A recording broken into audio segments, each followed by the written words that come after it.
ప్రభు సందేశాన్ని తీసుకుని వచ్చి ఉన్నాం. దేవుని మాటలను ఆలకించండి. దేవుని పరిశుద్ధ గ్రంథములో ఇలాగున రాయబడి ఉన్నది.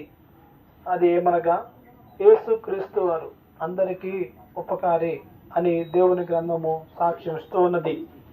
అవునండి, ఆయన ఈ లోకమునందు సంచరిస్తున్నటువంటి దినములందు ఆయన అనేకులకు మేలు చేయుచు సంచరించి ఉన్నాడు. అందరి జీవితములలో మేలులు ఉపకారములు చేయుచు సంచరించి ఉన్నాడు.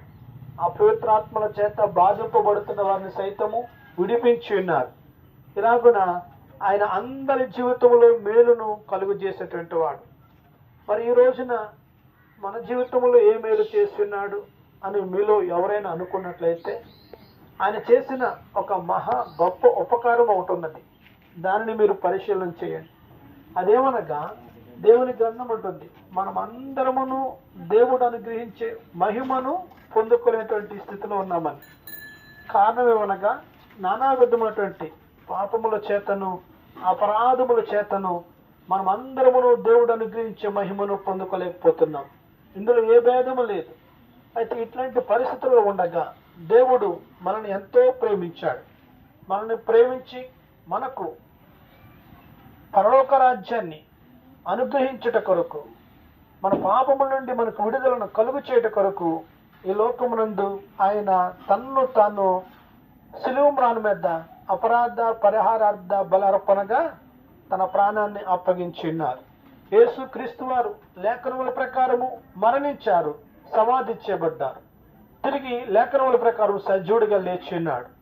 ఆయన మన అతిక్రమల నిమిత్తము గాయపరచబడి, మన దోషముల నిమిత్తం నలుగొట్టబడి, మన సమాధానార్థమైన శిక్ష యావత్తును ఆయన భరించి మనకు విడుదలను అనుగ్రహించి ఉన్నారు. వింటున్నారండి?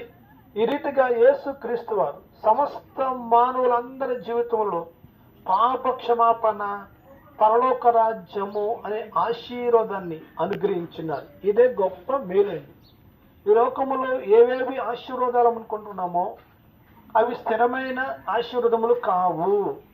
ఏదో ఒక దినమున మనము వాటిని విడిచిపెట్టాలి, లేవా అవైనా మన నుండి వేరైపోవు. కానీ పాప క్షమాపణ, ఆత్మకు శాంతి అనేటువంటి ఆశీర్వాదములు ఏవైతే ఉన్నావో అవి నిత్యము ఉండేటువంటివి. యేసుక్రీస్తు వారు ఆ గొప్ప ఉపకారాన్ని మనకు అనుగ్రహిస్తున్నారు. దాన్ని పొందుకునే కొరకు మీ హృదయంలో యేసుక్రీస్తుకి ఇవ్వండి. యేసుక్రీస్తునందు విశ్వాసం ఉంచండి. యేసు నా ప్రభు, ఆయన నా పాపముల కొరకు మరణించి తిరిగి లేచినాడని ఎందరూ విశ్వాసం ఉంచుతారో వారందరూ అట్టి ఆశీర్వాదమును పొందుకుంటారు. ఆశీర్వాదమును యేసు మీకు ఇచ్చును. దేవుడు మిమ్ములను, మీ కుటుంబములను